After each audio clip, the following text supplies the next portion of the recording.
여러분 안녕하십니까. 자, 여러분 이제 우리가 교재 정리를 하도록 하겠습니다. 여러분 TV 코어 교재 이거 준비하셨죠? 지금 앞에 이제 보시면 분자부터 내용들이 있습니다. 우리 슬라이드 강의에서 했던 것들을 교재로 정리를 쭉 해보는 시간입니다. 교재 저랑 같이 밑줄도 그어 보시고 또 교재에 담겨져 있는 각 행간의 의미들도 좀 알아보시고 그렇게 우리가 준비를 하면 되겠습니다. 자, 앞에 보시면은 이렇게 매핑이 되어 있는 게 보이실 겁니다. 매핑. 그지? 교재 앞쪽에 매핑이 되어 있죠? 그래서 항상 공부를 하실 때 A, B, C 넘어가면서 어떤 내용을 공부할 것이다 라는 것들을 머릿속에 좀 넣으시면 좋겠습니다. 자, 이걸 알아야지 여러분들 우리가 뭘 배운다는 걸 알잖아요. 자, 머릿속에 들어가 있어야 돼요. 자, 분자라는 파트를 이제 우리가 공부한다는 겁니다. 처음에요. 그러면 우리가 물이라고 하는 것을 공부하는 거죠. 물. 그죠? 물. 자, 두 번째는요, 뭐예요? 핵산을 공부하는 거죠. 핵산. 핵산. 자, 핵산은 DNA도 있고 RNA도 있지 않습니까? DNA도 있고 RNA도 있겠죠. 이 두 개를 공부하는 겁니다. 얘들의 특징을 아는 거예요. 그 다음 뭘 준비해요? 단백질. 이거 특징을 아는 거죠. 탄수화물. 얘들의 특징을 아는 겁니다. 얘들의 특징을 아는 겁니다. 그리고요, 지방을 아는 겁니다. 역시 얘들의 특징을 아는 겁니다. 자, 그리고 하나 더 한다면 비타민이죠. 자, 이렇게 공부하는 거예요, 분자는요. 물이 뭔지, DNA가 뭔지, RNA가 뭔지, 단백질이 뭔지, 탄수화물 뭔지.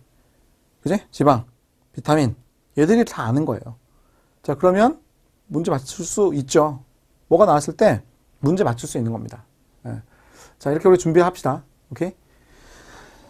자, 우리 교재 뒤쪽으로 이제 가볼까요? 자, 뒤쪽으로 가보시면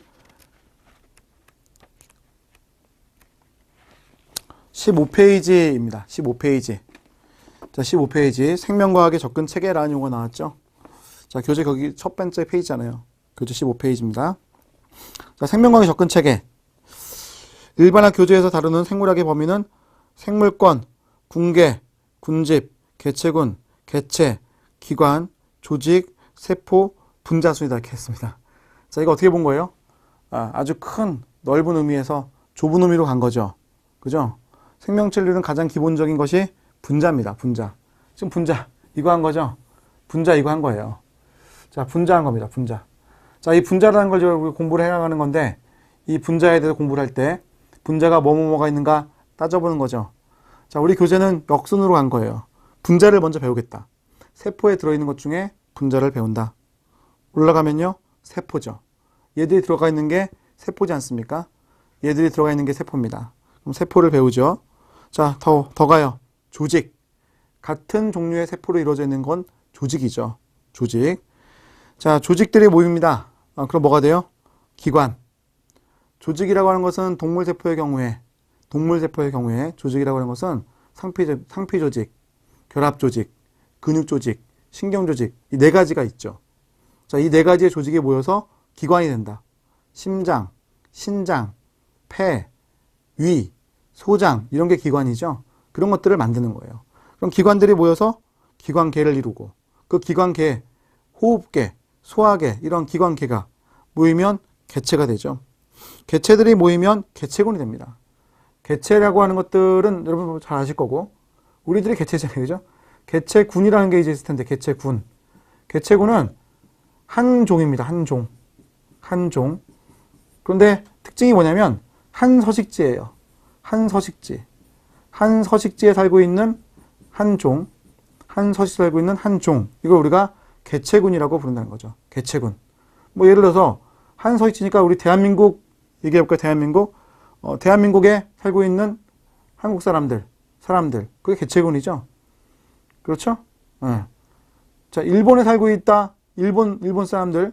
우리랑 같은 개체군이야? 아니에요. 걔들은 쪽발이잖아요. 다르죠? 다릅니다. 어떻게 달라요? 유전적으로 다릅니다. 그렇기 때문에 우리 생물학에서 유전적으로 다르기 때문에 사실은 구분하는 겁니다. 자, 군집 되죠? 군집. 자, 개체군들이 모이면 군집이 됩니다. 자, 군집이라고 하는 것은 모든 종을 말하죠. 모든 종. 물론 같은 서식지 내.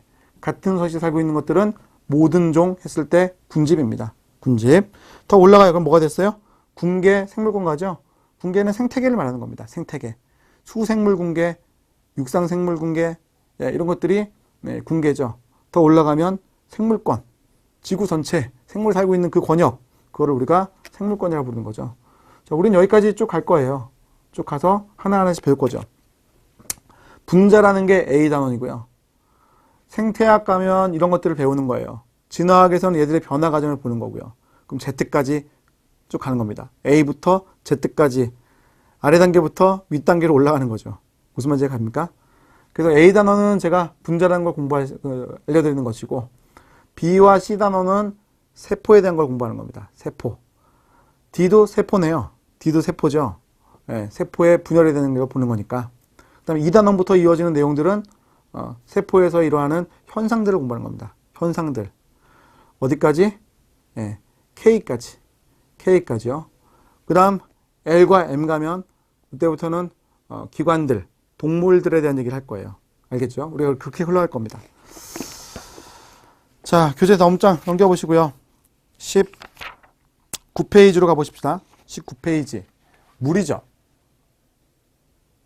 자, 19페이지 가보면 물입니다. 물. 자, 물 중요한 것들 제가 중심으로 말씀을 드릴게요, 여러분. 3번 동그라미 보십시오. 물 분자가 극성을 띠고 있기 때문에 물 분자끼리는 수소결합을 한다. 이게 중요한 사항이죠. 물 분자끼리는 수소결합을 합니다. 수소결합은 공유결합에 비해서 약한 결합이에요. 약한 결합.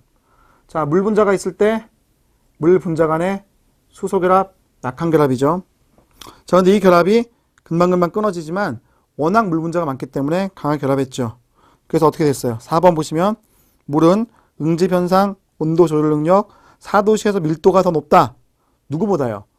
즉 물이 얼음과 비교했을 때 물이 4도씨의 물이 0도씨의 얼음보다 밀도가 더 높습니다. 그러니까 0도씨에 해당하는 얼음이 물 위에 뜰 수가 있는 거죠. 그게 수생물, 하천에서 겨울이 된다 하더라도 살 수 있는 어떤 방법이 됐었죠. 자, 그게 중요한 내용들이죠. 자, 그래서 우리 교재 다음 장을 넘겨보시면 20페이지에 4도시에서 밀도가 높다는 게 중요한 특징인데 그 결과 세 줄 내려와 보십시오.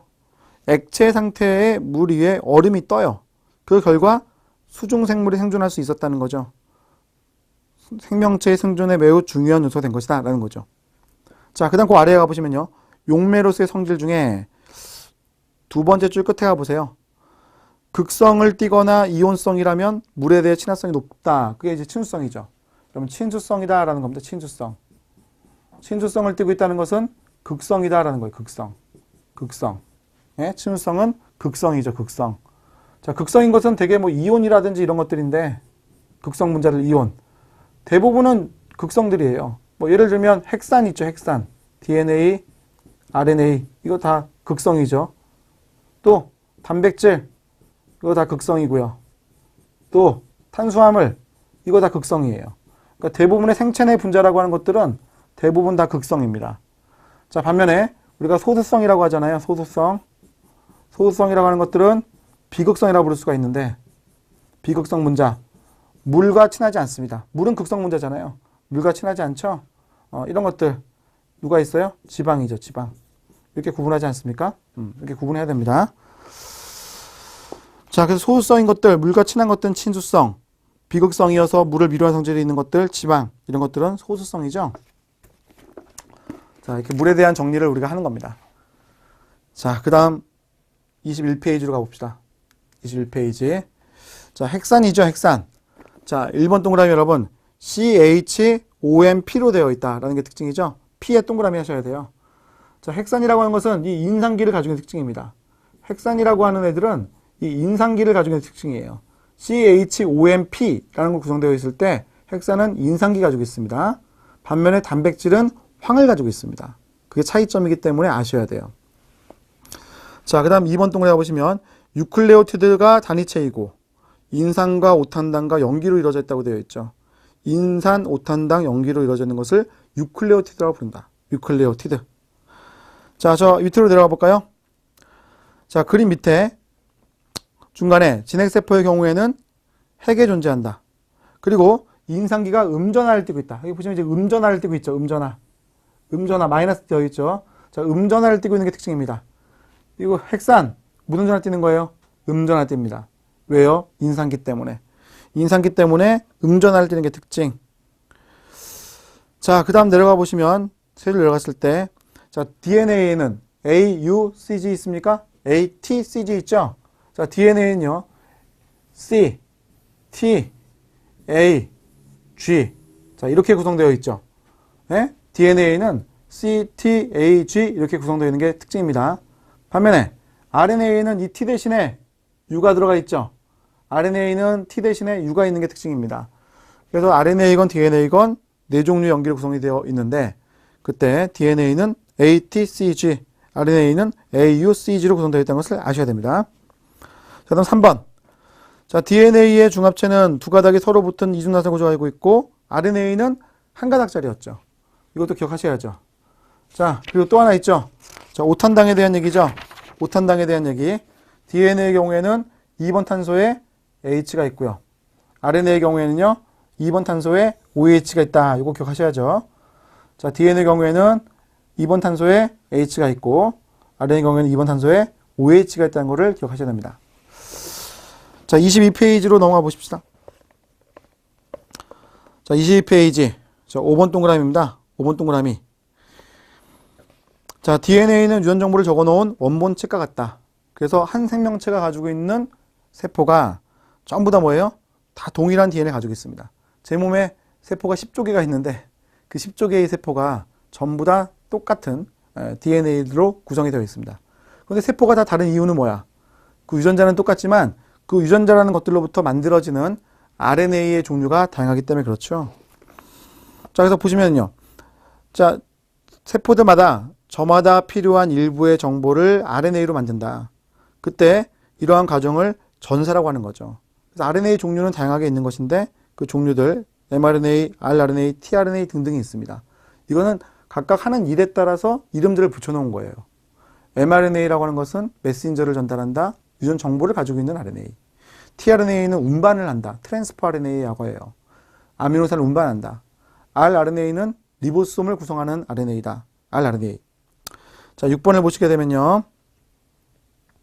유전자의 발현 경로를 지금 얘기했습니다. 그지? 예, DNA에서 RNA로 만들어낸다는 것을 기억하시면 되겠습니다. 자, 6번 뭐 별로 볼 게 없습니다. 넘기시고요. 자, 7번을 가보시면은요.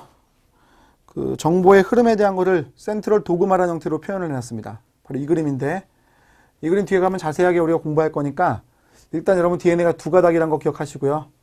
그 DNA 두 가닥 중에서 한 가닥만을 RNA로 만듭니다. 보면은 밑에 가닥이 RNA로 만들어졌을 텐데 밑에 있는 가닥을 보게 되면 T 대신에 U가 있는 것이 차이가 있을 뿐입니다. 그럼 그 RNA를 가지고 단백질, 아미노산들을 만들 수 있죠. 자, 아미노산은 20종류가 있기 때문에 우리가 mRNA에서 지정을 할 때 세 자리를 가지고 하게 되어 있어요. 자, RNA는 4개의 연기로 구성되어 있기 때문에 4개의 연기로 구성되어 있기 때문에 첫 번째 자리에 4개 중에 하나가 오고 두 번째 자리에도 4개 중에 하나가 오고 세 번째 자리에 4개 중에 하나가 온다면 64개의 조합이 가능한 거죠. 64개의 조합이 가능한 거죠. 그럼 64개의 조합이 가능하니까 20개를 지정할 수가 있잖아요. 만약에 2개만 갖고 하면 16개밖에 안 되잖아요. 4 곱하기 4, 16개밖에 안 되잖아요. 그러면 지정할 수가 없잖아요. 그러니까 64개가 되니까 충분히 지정할 수가 있다는 거죠. 충분히 지정할 수가 있습니다. 자, 그래서 3개의 연기로 구성되는 것이 특징이다 이렇게 얘기를 하는 겁니다. 코돈이라고 부르는 거죠. 그죠? 자, 뒤에 가면 자세히 다루니까요. 일단은 이런 것들이 있구나라고 정리하고 가시면 되겠습니다. 자, 그다음 단백질입니다, 여러분. 단백질. 23페이지입니다. 단백질. 자, 생명체를 이루는 구성 분자 중에서 가장 중요한 역할을 하는 것이 이 단백질입니다. 단백질이요.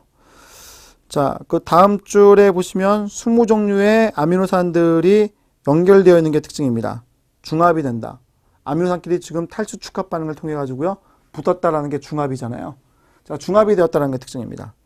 자, 무엇보다 중요한 것은 폴리페티드가 여러 결합에 의해서 마치 로프가 꼬이듯이 꼬였다. 그 결과 복잡한 3차원적 입체 구조를 만들었다는 게 특징입니다. 3차원적 입체 구조를 만들었어요. 그럼 그 입체 구조에 따라 일을 하는 거죠. 그럼 뭐 다양한 일입니다. 단백질들의 종류에 따라서 다양한 일들을 하는 겁니다. 뭐 구조물, 수송, 운동, 분해, 뭐 역할들을 한다 이렇게 돼 있죠. 다양하다 이렇게 생각하시면 되겠습니다. 자, 넘기시고요. 자, 단백질의 특성에서요. 24페이지.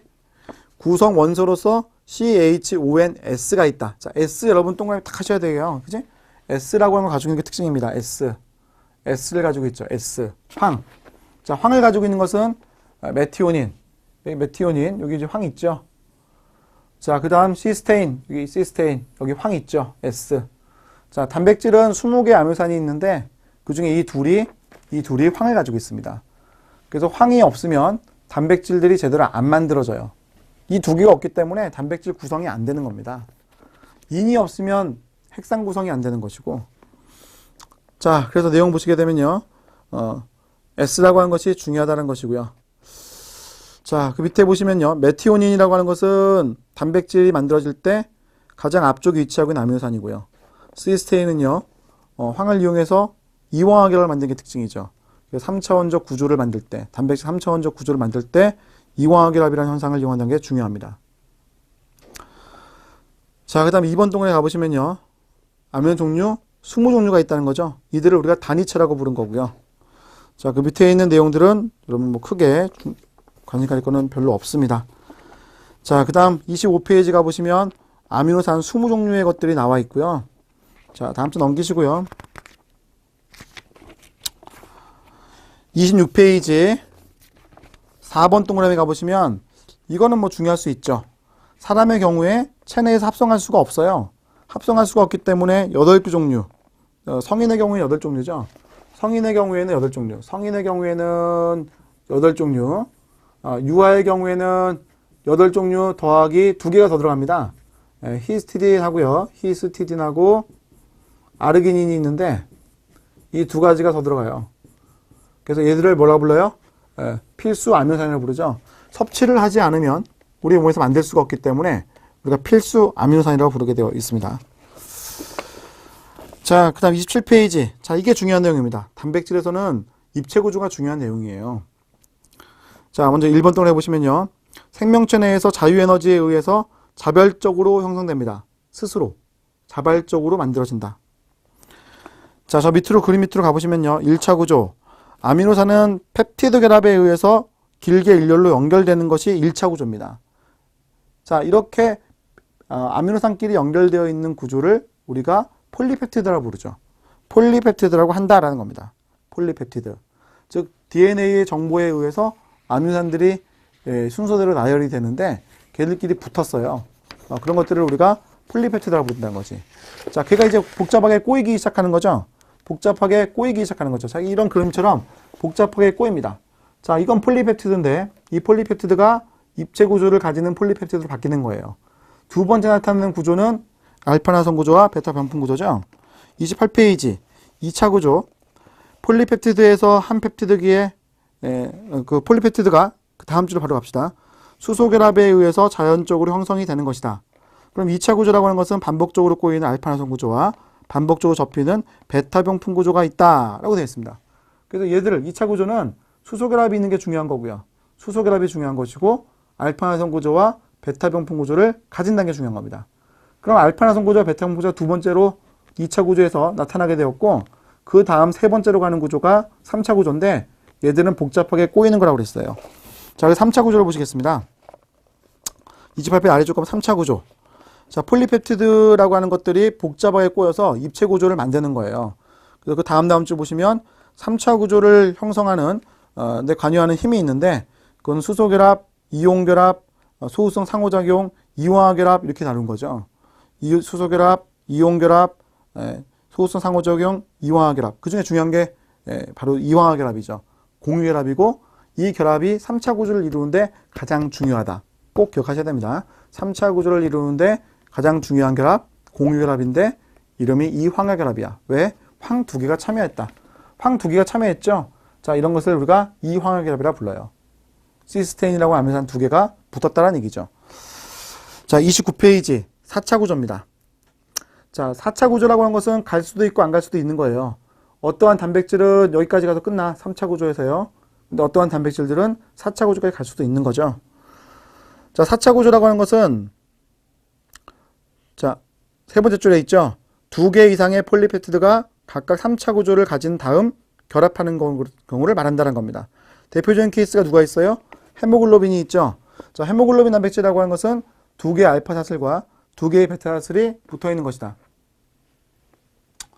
자, 여기 보시면 헤모글로빈이 지금 보이는데 헤모글로빈은 적혈구 안에 들어있고요. 적혈구 안에 들어있을 때 알파 폴리펩티드 두 개 하고요. 베타 폴리펩티드 두 개가 붙어가지고요. 알파2, 베타2를 형성한 거야. 그럼 네 개가 붙었기 때문에 사합체 이렇게 부르죠. 사합체. 자, 뭐 꼭 네 개가 있다고 해서 4차 구조가 아닙니다, 여러분. 두 개가 붙어 있다 하더라도 4차 구조가 부르는 거예요. 그런데 헤모글로빈은 네 개가 붙어 있는 거죠. 자, 그 다음 줄에 가보시면 단백질 중 4차 구조를 이루어야만 기능을 발휘하는 경우 각각의 폴리페티드를 서브유닛이라고 한다. 이런 게 하나하나가 뭐예요? 이게 서브유닛이죠. 서브유닛 4개로 이루어져 있죠. 헤모글로빈은요. 서브유닛 4개로 이루어져 있습니다. 4차구 단백질마다 다 다릅니다. 어떤 것들은 뭐 3개, 어떤 것들은 2개 이렇게 이루어져 있다는 얘기입니다. 자, 4차 구조를 이루는 단백질들은 정해져 있다는 것을 기억하시면 되겠습니다. 자, 넘겨보시고요. 자, 단백질의 입체 구조가 깨지는 경우를 지금 얘기해놨죠. 단백질의 입체 구조가 깨지는 경우입니다. 자, 단백질 입체 깨지는 경우는 변성이라고 부릅니다. 두 번째 줄에 단백질의 3차원적인 입체 구조, 즉 3차 구조가 풀어지는 것을 우리가 변성이라고 한다. 변성의 요인으로서는요, 가열, 산, 알칼리, 화학물질 첨가가 있다. 자, 우리가 변성된다라는 겁니다. 변성. 자, 온도를 높게 올리게 되면 변성이 됩니다. 단백질마다 온도가 다 변성되는 온도가 달라요. 어떤 단백질은 온도가 높아야 변성되고 어떤 건 낮아야 변성되죠. 단백질마다 다 다릅니다. 자, 산, HCl이죠. 이건 염산. 염산이 있게 되면 변성이 일어납니다. 단백질이 다 망가지는 거예요. 자, 그럼 계면활성제라는 게 나왔는데 계면활성제 여러분, 계면활성제 SDS, 소디움 도다이 설페이트라는 물질이 있습니다. 이걸 소위 이제 세제라고 부르죠. 세제. 세제는 여러분 익숙하시죠? 합성세제 뭐 이런 거 얘기하듯이, 그지? 빨래할 때 쓰는 세제. 자, 그 세제가 있는데 그 세제에 단백질이 들어가면 변성됩니다. 망가지는 겁니다. 계면활성제라고 부르고요. 계면활성제라고 하는 것들은 종류가 많은데 그 중에 SDS라는 것이 가장 유명한 애입니다. 얘는 좀 기억을 해주십시다. 자, 이렇게 단백질에 대한 얘기를 좀 해봤습니다. 자, 그 다음 30페이지 아래쪽에 가면 탄수화물 나와 있죠. 탄수화물. 자, 탄수화물이라고 하는 것은 단당류가 있는 게 중요하다고 그랬습니다. 단당류, 육탄당 중요하다고 그랬죠. 육탄당 세 종류 있죠. 포도당, 과당, 갈라토스. 이들과는 이성질체다라고 했습니다. 얘네들은 분자식은 같은데 구조가 달라요. 그래서 얘들을 우리가 이성질체라고 하죠. 이성질체라고 하는 애들은 분자식은 같다. 세 개가 다 과당이 되었건 갈락토스가 되었건 포당이 되었건 다 이런 것들로 이루어져 있어. 탄소 6개, 수소 12개, 산소 6개. 그런데 구조가 달라요. 그래서 우리가 이성질체라고 부른다는 거죠. 이성질체. 자, 이당류, 엿당, 젖당, 설탕이 이당류라는 걸 아셔야 됩니다. 엿당, 절당, 설탕이 이당류라는 걸 아셔야 됩니다. 자, 다당류, 전분, 녹말, 아밀로스, 아밀로펙틴이 있는 건데 얘들은 포당끼리 결합한 형태죠. 저장형 탄수화물. 자, 글리코겐, 역시 포당끼리 결합을 했는데 이건 동물의 탄수화물. 자, 그 다음 셀룰로스, 포당끼리 결합을 했죠. 이거는 베타 포당끼리 결합했다고 했습니다. 이건 식물 세포벽의 성분이 되죠. 자, 키틴, 아세틸글루코사민이라는 성분들로 이루어져 있죠. 포당이 아닙니다. 아세틸글루코사민으로 이루어져 있던 것의 특징. 절지동물의 애골격, 환영동물의 외피, 균계의 세포벽. 균계는 곰팡이 말하죠. 곰팡이의 세포벽. 자, 오른쪽 가보시면요. 2번 동그라미에 뒤에 가보시면 세 가지 이성질체인 포도당, 갈락토스, 과당이 있다. 이거 전부 다 육탄당인데 얘들이 뭡니까? 전부 다 이성질체다라는 거죠. 자, 6번 동그라미를 가볼까요? 전분, 글리코겐, 셀룰로스의 차이. 이들 모두 포당으로 얘들은 구성이 되어 있는데 전분과 글리코겐은 알파 결합을 하고 있는 데 반해서 식물의 세포벽을 이루는 셀룰로스는 베타 결합이다. 그러니까 알파 포당으로 이루어져 있다, 베타 포당으로 이루어져 있다, 이렇게 생각하시면 되겠죠. 자, 넘기시고요. 자, 7번 동그라미입니다. 자, 첫 번째 줄 끝에 가보시면요. 저장형 다당류의 경우에는 동물의 경우에 글리코겐, 식물의 경우에는 아밀로스와 아밀로펙틴, 합하면 녹말 또는 전분이죠. 합하면 녹말 또는 전분. 자, 이들은 글리코시드 결합이 알파 결합 연결되어 있다는 게 특징입니다. 자, 그 다음 줄의 끝에 가보시면 아밀로스는 1사 결합만 있는 거지만 글리코겐은 1사 결합과 16 결합이 둘 다 있는 게 특징이죠. 1사 결합과 16 결합이 둘 다 있는 게 특징입니다. 그림 보시면요. 자, 글리코겐의 모습인데 이렇게 1사 결합이 있어요. 1사 결합. 그런데 여기 보시면 이렇게 16 결합이 있는 거죠. 이 부분에 16 결합이 있는 거죠. 이게 1번 탄소고 얘가 6번 탄소잖아요. 그러니까 1번과 6번 탄소 간의 결합이 있는 거죠. 그 다음은 4번과 1번이기 때문에 또 1사 결합이야. 계속 다 1사 결합이지만 가지를 딱 칠 때 16 결합이 있는 거죠. 그래서 분지가 나온다고 했죠. 여기 보시면 분지가 나와 있죠. 알파 결합들이 있고 알파 결합이 있고 알파 결합이 있는데 분지를 치고 있지 않습니까? 이건 분지를 칠 때 다 뭐가 있는 거예요? 16 결합이 있는 거죠. 16 결합. 예? 16 결합이 여기 다 있는 거죠. 16 결합이. 16 결합이 있다는 게 특징입니다. 16 결합.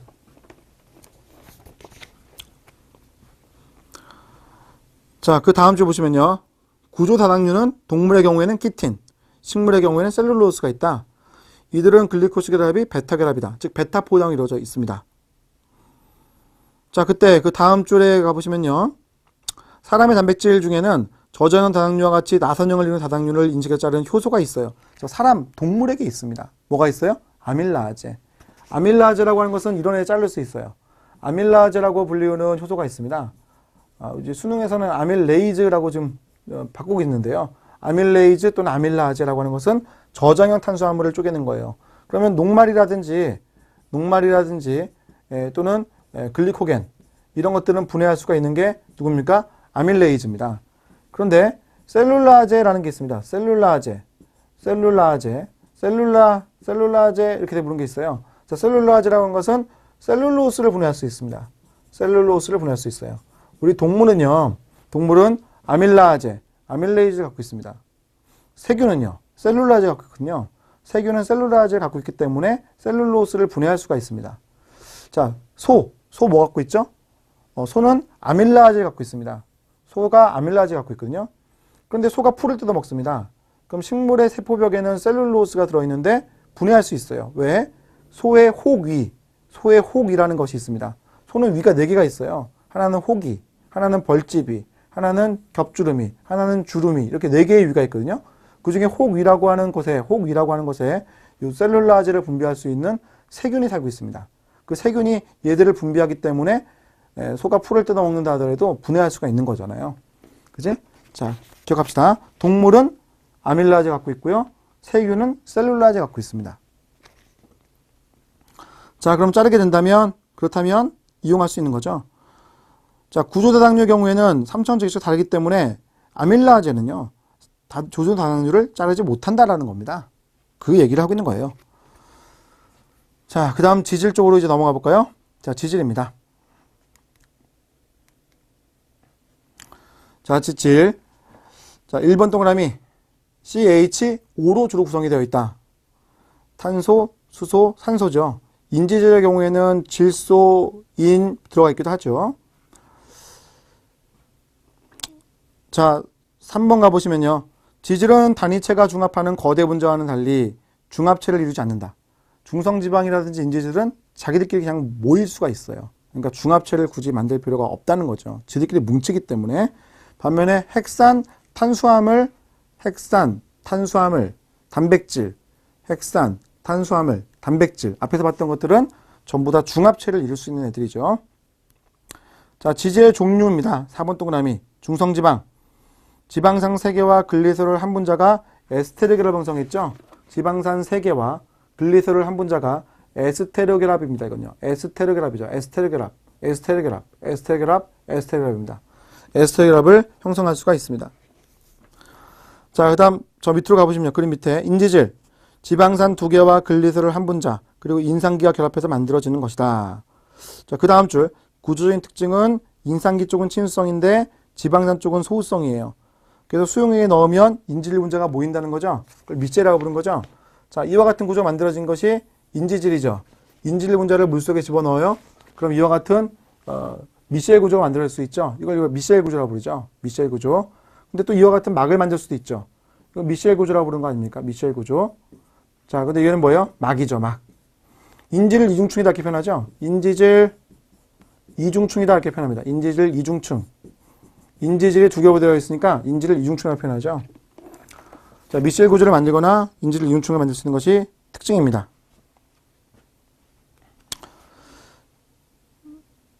자, 미셸 구조를 만들 수 있다. 특히 인지질의 지방산이 마주본 형태의 인지질 이중충을 만든다. 세포 내부에 수용하는 막을 형성한다는 게 특징입니다. 자, 넘겨보시고요. 자, 35페이지. 자, 스테로이드죠. 자, 스테로이드는 링 구조로 되어 있는 게 특징. 지방산 없습니다, 여러분. 자, 스테로이드는 콜레스테롤이라고 하는 것을 이용해 가지고요. 형성이 되는 것들이 특징이에요. 자, 스테로이드는 4개의 링 구조로 되어 있는 게 특징. 그리고 끝에 가보시면 콜레스테롤을 이용합니다. 콜레스테롤을 이용해서 형성을 하는 거예요. 재료죠. 콜레스테롤은 재료. 스테롤 한 종류의 동물막의 구성 성분이고 다른 스테롤을 변화할 수 있는 전구체, 재료로 쓸 수 있다는 표현이죠. 자, 5번 동그라미입니다. 자, 지방산은 구조에 따라 포화지방 또는 불포화지방으로 구분할 수가 있는데 먼저 포화지방은요. 지방산 탄화수소들이 모두 단일 결합으로 연결된 상황이에요. 수소가 포화되어 있다는 상황입니다. 직선의 형태를 가지고요. 그 결과 뒤에 가보시면요. 지방이 상온에서 고체가 된다는 거죠. 중성지방은 상온에서 고체가 되는 게 특징입니다. 중성지방은요. 상온에서 고체가 되는 게 특징이에요. 자, 우리가 포화지방이라고 하는 것들은 이와 같이 직선의 형태로 나타나는데 차곡차곡 다 쌓일 수가 있잖아요. 그러니까 이런 애들은 어떻게 돼요? 중성지방이라고 했을 때 지방산 3개가 있다고 그랬잖아요. 지방산 3개와 글리세롤 하나로 이루어져 있는데 얘들은 상온에서 고체입니다. 상온에서 고체. 자, 지방산은 인지질에 들어있죠. 인지질에. 자, 인지질이라고 하는 것은 막을 구성하는 성분이고 막을 구성했을 때 그 인지질이 막 움직여 다니잖아요. 자, 움직여 다닌다고 했을 때 유동성이라고 하는 것이 매우 뭐예요? 떨어져 있다는 게 특징입니다. 인지질이 유동성은 매우 떨어져 있다. 그러니까 지방산이라고 하는 것은 중성지방에 있을 수도 있는데 인지질일 수도 있거든요. 상황을 달라요. 우리가 뜻하는 게 다른 겁니다. 중성지방이라고 하는 것은 상온에서 고체다. 버터다. 인지질은요. 막의 유동성이 낮아지는 것이다. 이렇게 얘기한다는 거죠. 반면에 불포화지방산이라는 것이 있잖아요. 불포화지방이 이게 구부러졌죠. 구부러졌으니까 중성지방의 경우에 어떻다? 중성지방의 경우에는 상온에서 어떻게 돼요? 액체다. 상온에서 액체죠. 반면에 인지질의 경우에는요. 인지질의 경우에는 유동성을 얘기한다. 유동성이라는 것이 어떻게 된다? 유동성이 크다. 이렇게 얘기한다. 유동성이 크다. 유동성이 크다. 이렇게 얘기하는 거예요. 자, 다음 장 넘겨보시면 그 내용이죠. 불포화 지방산에 대한 얘기입니다. 불포화 지방산. 자, 지방산 탄화수소의 탄소들이 결합 중 하나 이상의 이중결합으로 연결되어 있다. 그 결과 자연 상태에서는 시스 형태의 불포화 지방산이 생겼어요. 시스 형태. 자, 이게 시스 형태죠. 시스 형태. 즉 보시면은요. 수소라고 하는 것들이 같은 쪽으로 있습니다. 이중결합면을 봤을 때 수소라는 것은 같은 쪽에 있어요. 자, 이걸 제가 조금 달리 그림을 그려보면 뭐 이런 그림이라는 거죠. 자, 이런 그림. 탄소와 탄소들이 이렇게 있는데 그때 같은 쪽으로 꼽아낸다는 거죠. 이렇게 꺾여져, 이렇게 꺾여져, 이렇게 꺾여져. 저기, 이게 좀, 이거 그림이 좀 이상하다. 자, 이렇게 갔을 때, 이중결합이 있을 때, 이렇게 꺾이는 거, 이렇게. 오케이? 왜 이래? 얘 미쳤나봐요. 자, 이렇게. 예? 자, 그럼 이중결합이 있을 때, 지금 보시면요. 자, 이게 이중결합면이 이렇게 있다고 했을 때, 이중결합이 이렇게 있다고 했을 때, 같은 쪽에 있잖아요, 이게. 같은 쪽에 있죠? 이런 걸 우리가 뭐라 불러요? 시스라고 부르죠, 시스라고. 자, 뭐, 우리 시험이 객관식 시험이기도 하고, 또 그림들이 안 나오니까, 뭐, 시스, 그래, 외웠어. 이렇게 하면 되는 거지만, 뭐, 의미를 좀 보자면, 같은 쪽에 있다라는 겁니다. 이런 것들을 우리가 시스라고 부르는 거예요, 시스라고. 그럼 반대편 쪽에 있으면 어떻게 되는 거예요? 반대편 쪽에 있으면. 자, 반대편 쪽에 있게 되면은, 트랜스라고 부르는 거죠, 트랜스. 자, 이렇게 이중결합이 있을 때, 이렇게 된다는 겁니다. 이렇게. 자, 그러면 자, 이렇게 면이 있다고 했을 때 반대편에 놓이잖아요. 이렇게. 그지? 이 직선을 보고 반대편에 놓이잖아. 얘는 같은 쪽에 있지. 이걸 우리가 뭐라 불러요? 이걸 트랜스라고 불러요. 이걸 트랜스라고 불러요. 트랜스. 알겠지? 이걸 트랜스라고 부른다고. 자, 어려운 얘기 한번 해봤습니다. 자, 우리 교재를 다시 보시면요. 시스 형태의 불포화 지방산이 생겨서 구조가 꾸러지게 된다. 이와 같은 구조는 지방들이 잘 모여있지 못하게 함으로써 지방이 상온에서 액체를 존재하는 것이다. 식물성 지방이라고 불리우며 올리브가 대표적이다. 자, 이러한 불포화지방제 수소를 첨가하면 포화지방이 되는데 일부는 이와 같은 뭐예요? 트랜스 지방이 될 수도 있다라고 있는 겁니다. 자, 일부는 이와 같은 트랜스 지방이 될 수 있다고 우리가 얘기하고 있는 거예요. 자, 이들은 구조가 포화지방과 같이 직선의 구조가 가지게 되며 포화지방과 같은 형질을 가지게 되는 게 특징이다. 트랜스 지방이라 불리는 것들은 마가린, 버터 등에 들어있어요. 마가린, 버터가 다 트랜스 지방은 아니고요. 포화지방이 많지만 일부가 들어있다. 이들은 포화지방보다 더 높게 동맥경화를 유발할 수 있는 것이 특징이다. 이렇게 돼 있죠. 자, 그 다음 무기염류는 여러분 공부하시다 보면은 하나하나 특징들을 알게 되니까 당장 외울 건 아니고요. 자, 오른쪽 가보시면 비타민이 있습니다. 자, 비타민은 여러분 꼭 아셔야 될 것들입니다. 그지? 우리가 외워야 될 것들이라고 그랬습니다. 자, 이 비타민들은 여러분 우리가 외워야 돼요. 자, 밑에 보시면 표가 있잖아요. 지용성 비타민. 자, 이거는 물에 잘 안 녹겠죠? 지용성 비타민 A, D, E, K가 있습니다. 지용성 비타민 A, D, E, K가 있죠. 자, 외울 때 이거 어떻게 한다? 이렇게 하면 좋아요. A, 땡 이렇게. 요걸 해요. A, 땡 나쁜 놈들. 자, 지방이라고 하니까 왠지 안 좋아 보이잖아요. 그죠? 그래서 A, 땡 이렇게 외우면 좀 외우기 쉽습니다. 자, 그런데 각각 비타민들이 우리 체내에 이제 필요한 거예요. 이런 것들이 꼭 필요한데 이걸 섭취를 못하면 우리가 문제가 생겨요. 그걸 결핍증이라고 부르죠. 자, 그래서 우리 외워야 될 것들은 결핍증이에요. 자, A라는 게 부족하다. 그럼 뭐가 생겨요? 남행증이죠. 그러니까 시각계를 구성하는 그 세포 안에 이게 들어있지. 비타민 A가 변형되어서 만들어진 것이 들어있어요. 그러니까 그게 없으니까 남행증 걸리는 겁니다. 별칭도 알아놓으시면 좋습니다. 레티놀이죠. 레티놀. 로놉신 성분이다. 로놉신이라고 하는 것이 그 눈에 있는 시각세포들에 들어있죠. 자, 그 다음 D, 칼시트리올이라고 부를 수가 있다. 칼시트리올 하는 역할은요, 칼슘 흡수입니다. 칼슘 흡수. 결핍되면요, 구루병 걸린다는 게 특징이죠. 구루병.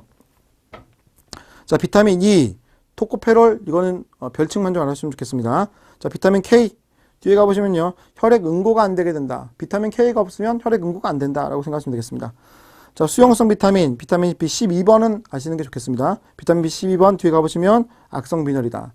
비타민 B12번 옆에 적어 놓으십시오. 코발라민. 비타민 B12번이에요. 비타민 B12번 코발라민이라고 부릅니다. 코발라민. 자, 코발라민이라고 부르는 앤데 얘는요 부족하잖아요. 악성 빈혈. 왜? 적혈구가 잘 안 만들어져요. 적혈구가 잘 안 만들어지기 때문에 악성 빈혈에 걸릴 수가 있습니다. 자, 다음에 있는 것 그럼 C, 아스코브산 용어 알아놓으시고요. 아스코브산 얘가 없으면요 괴혈병 걸려요. 비타민 C는 콜라겐 합성에 필요한 건데 콜라겐들이 이런 입술 부분에 많이 있거든요. 결합 조직을 구성해. 근데 이런 부분들이 잘 안 만들어지니까 터진다는 겁니다. 그래서 괴혈병이 걸릴 수 있다는 게 특징이죠. 자, 이렇게 해서 여러분 우리가 에이다논에 관련되어 있는 내용들을 쭉 다 봤습니다. 에이다논의 내용들 다 여러분 잘 기억해 주시고, 자, 그 다음 또 다음 강의 이렇게 쭉 들어보시고요. 네, 세포막, 그 다음 세포에 대한 얘기들 다 하시고, 또 역시 정리 강의 때 이렇게 뵙도록 할게요. 그러니까 우리가 정리 강의는요, 이와 같이 그냥 교재를 정리하는 거예요. 교재에 정리가 잘 되어 있으니까 그 교재를 한번 같이 읽어보면서 여러분들이 외워야 될 것들, 또 정리를 좀 더 제가 해드리고 싶은 것들을 정리하는 시간이에요. 그래서 정리한 것들을 밑줄 잘 그어놓으시고, 읽어보시고, 또 읽어보시고, 나중에 필기노트는 비교해보면 또 읽고, 그지? 이걸 우리가 하는 거예요. 제가 이제 그 이론 강의를 하는 것은, 지금 이제 슬라이드 강의를 하고, 교재 정리하고, 이렇게 갈 거예요. 그리고 필기노트를 어떻게 보여드린 거고요. 그죠? 그럼 이제 여러분 그 정을 쭉 하시고, 문제도 풀어보시고, 그렇게 가시는 겁니다. 그지? 예. 자, 우리가 뭐 못 다루는 것들도 더 있겠습니다만, 우리가 더 못 다루는 것들을, 못 다루는 것들이라고 하기보다는 이제 출제 비중이 낮은 것들이죠. 그런 것들은 이제 일단은 좀 놔두세요. 그럼 또 문제풀이 가면 또 더해질 겁니다. 조금 더 더해지고. 그리고 또 핵심 면에 가면 조금 더 이제 더 해드릴 내용들을 또 정리 추릴 수가 있고, 이렇게 하는 거예요. 그래서 우리가 이제 지식의 범위를 점점 더 넓혀가는 거죠. 점점 넓혀가면 여러분들이 좋은 성적을 거둘 수 있을 거라 믿습니다. 자, 그러면 이번 강의는 이렇게 해서 마치도록 하겠습니다.